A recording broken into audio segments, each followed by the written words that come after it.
Thanks. I'm Scott. I'm an alcoholic. Hi, Scott. I'm grateful to be in recovery today. I'm going to start my timer. I have a sponsor. My AA birthday is it's October 24th last year. So I just had a year. All right. It's been a very splendid year. I'll get to that. I do have a service sponsor too, but I don't talk to her much.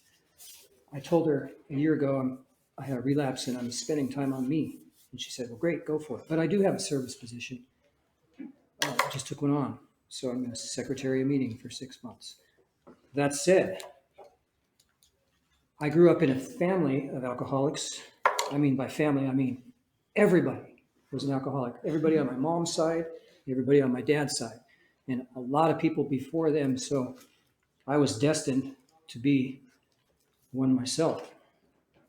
That's as most alcoholic homes go, it's full of a lot of crap. I learned to live with all that crap and built a shield around all of it as my defense against it, so I didn't have to feel it. I found my parents' wine. Well, I knew exactly where it was, but I got into it one day when I was 9 years old, and I didn't like how it tasted. I didn't like how it made me feel, so I didn't do it again for a few more months, and then I tried it again. And I did it enough times to where I thought, hey, I kind of like this. And I was probably 10, maybe. Yeah, I was 10. So I didn't think much about alcohol back then in grade school. But the one thing I did think of that was constant was I did think that I don't belong here. I don't belong. I felt alienated from everyone around me. And there was no relief from that. So I built my own little world in my mind. And then later on in my, when I got into junior high and there was more drinking, I began to feel a little more comfortable when I drank. And so I hung out with the people who drank. I stole my parents' wine again, Gallo, screw top Gallo in a gallon jug. And that carried on until I found a person who could buy booze for me, and then everything changed. So moving into high school, I had regular source of booze, and by the end of ninth grade, I was drinking all the time. I had my own pipe because it smoked pot too, and to put all that in a synopsis, to not go into it for too much detail, I went to 4 different high schools. I had a full scholarship to an elite private school that was broke off from Lakeside High School that I shit on and just left there. I ended up in a small town in Oregon, signed myself up for school, and went there, got a job in a grocery store, so I had ready access to beer. I took orders for beer and snuck it out the back door. There was no UPC tags or anything like that. There wasn't inventory control. And I had a lot of beer and pot that year. I chuckle because I remember I did keep a diary, and there's a diary entry from before I even got to there in Oregon, 1981, and it says, first day of school, no more booze, cigarettes, or pot. So it's funny now, but I was battling an addiction back then as a child. There's another one in that same diary from 1987 that is my last will and testament in case I didn't make it through the night. And that's after some AA exposure. That sucks. I just remembered that. Anyway, so I got 12-stepped by a person in that town after I was living there for a year. I got a ride back home from her, and that was about an 8-hour drive. She was newly sober. I landed at a Fremont meeting, a 9:30 candlelight meeting at Fremont Hall in Seattle. And I proceeded to immerse myself in the Seattle North End young people of AA. and it was good. And then I had a relapse. I found a pipe and smoked some pot and made a big deal out of that. And then new birthday, start over, new sponsor. I'm just going to keep it short. Lather, rinse, and repeat that for many, many years. The primary thing being, every time I got a sponsor, I picked a sponsor who was either a fatherly figure, go figure that, somebody with a white beard and tall, strong man, or somebody who was popular at a meeting I went to, so I could get in with the in crowd. Not because I wanted to spill my guts, not because I wanted to grow in the program. I had other reasons. So that was my early sobriety, my early exposure to AA.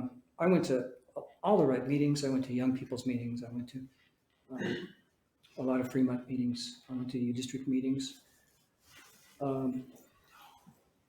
Many of those meetings had a lot of long-term sobriety, and I still know people from those meetings. Jeannie is one.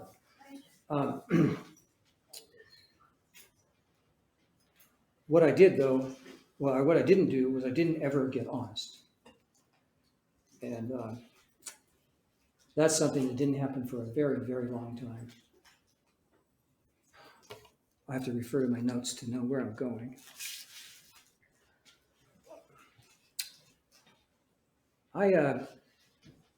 Sometime in the early 90s, I met a delightful young stonerette, rocker girl from Ballard High School.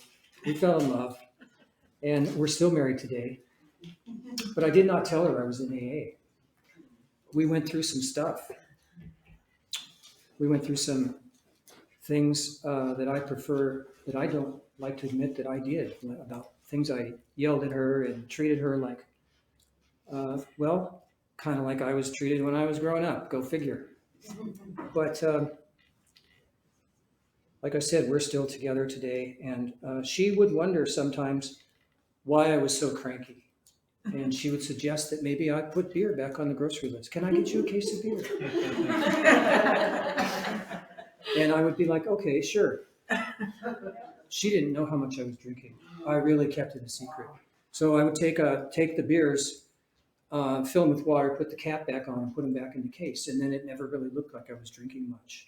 And I can't count the number of beers I replaced that way. But a case of beer in my house might have lasted more than a month, as far as she was concerned. And, thank God she never went through the recycle bin, because there were the 6-pack. Because I never replaced it a case at a time. I only replaced it a 6-pack at a time. I mean, if I replaced it a case at a time, then I had a real problem. So just a little bit at a time. And one day I was at the store buying a 6-pack of beer, and I ran into an old sponsor. And I said something like to the effect of, we exchanged pleasantries, like, hey, how's it going? Oh, good, good. Hey, I've learned to drink like do an about face and drink like a gentleman, just like it says in the big book. And you know what? I believed it. I believed it because I was lying to myself. And speaking of lies, all that stuff I was talking about growing up with, the shield I built around myself to shield myself from the pain also included the lies to myself for doing the shitty stuff that I was acting out. I was not a good child. I ran away from home 3 times. I stole my parents' van and ran away to California with 2 freshman girls. And that's another story. I did that a couple of times. And the van was the only thing they had to drive. That's how selfish I was. I wasn't thinking. But that said, I was living, even when I was during these dry periods and in AA and not drinking, shielded myself from you. Would not let anybody in, because if I were to unload, that would be a spring, like a coiled spring going off and ripping me to shreds from the inside out, and I don't know what would be left. And I was very, very, very much afraid of that. So I withheld all that. I sat in the convention, the World Convention. That one. 42,000 people in the kingdom. And I had taken a Valium and smoked some pot like 3 days before and hadn't told anybody, because I was used to lying, and that's how I was used to doing things. And when the countdown came, I didn't know what to stand up. I didn't know what to do. I cried. I was like, and that was just a taste, but it wasn't a bad enough taste for me to get my shit together. But anyway, what happened to me was after 22 years away, my wife had an affair. I was working with a guy that I'd gone to treatment with in 1986, and that was my second treatment, by the way. I decided to go to a meeting with him. And so, again, I got some sobriety, but I did not get honest the way why would I get honest? It's old habit not to be. So I was, again, half in the game. And fast forward to, I found some pot candies in my work truck that I had completely forgot about. I threw them away and I called my sponsor. And he said, good move. And then, like a robot, almost after we hung up on the phone, I dug through the garbage and got them, and I ate one. And there were 7 in that package, and I threw them away again after I ate the one, and then the next day I took another one, and then I just took the whole package out. I said, fuck it, I'm not going to throw this in the garbage. I'll just have this one package, and I'm not telling anybody anything. So I carried on with my AA persona, and everything seemed fine, yet I was falling apart on the inside, and then that developed into going to the pot store and buying more candies, and that developed into a beer, just one. And you all know where that led to. So I didn't have a lot of drinking in that relapse period. But what I did have was a drink in front of my family, in which my wife said, well, you're going to have to change your AA birthday now. Well, the first thing I said was, hell no, I don't have to. I'm not going to. And you can't make me. And she says, okay. Because I was a little bit intense about it. Well, I told her, those birthdays are for people who drank to get drunk. And I didn't just drink to get drunk. I just had a drink. So anyway, I went, and I knew I couldn't do that. I decided to get honest. I went back to my home group and everybody I knew and said, I had a relapse. I kept it simple. I said it was a 1-drink relapse. And it was a series of events that led up to the 1 drink. From there, though, I met with my sponsor again, and he had asked me to write down what I was thinking when I had that drink. And I did. And I think it was something like, I want to make my uncle happy, because he was a pushy guy with a big bar and lots of money. And anyway, he read it, and he said, well, that's kind of silly, don't you think? And actually, I thought, yeah, that is. It's really stupid. It's a dumb reason to drink. The whole thing is dumb. Why am I like this? The next thing he said was, that's the first thing you've ever done that I've asked you to do. And then my second thought was, holy shit, he's right. It felt good to do something my sponsor had asked me to do. And then he asked me if there was someone that I could if there was anyone in AA that I could talk to more comfortably than him, because him and I weren't getting anywhere, and he sensed I was holding back. And I said, as a matter of fact, there is. So I called that guy, and he's my new sponsor, and I'm honest with him. I don't hold back. We work the steps together. We're in the process. I'm on my 9th step now, and we're in the process of going through the big book, underlining stuff and examining things and I've never seen it in this way before. It's all new to me. And guess what? Yeah, I've been around a long time. And I used to really, really care about presenting an image, but now I don't care. I care about today. Today, I'm going to stay sober by doing morning meditation, going to my 7 a.m. Zoom meeting, and there's prayer involved. So it's meditation and prayer. And I'm going to see what the day brings me through the strength that my higher power gives me to do all this. Because I did a step 2. I did a thorough step 2. Came to believe. That's a whole other thing. But my spirituality is as individual as yours and my fingerprints. So I don't have to go into that because we're all different. But that's really it in a nutshell. I don't think I have any more. Thanks.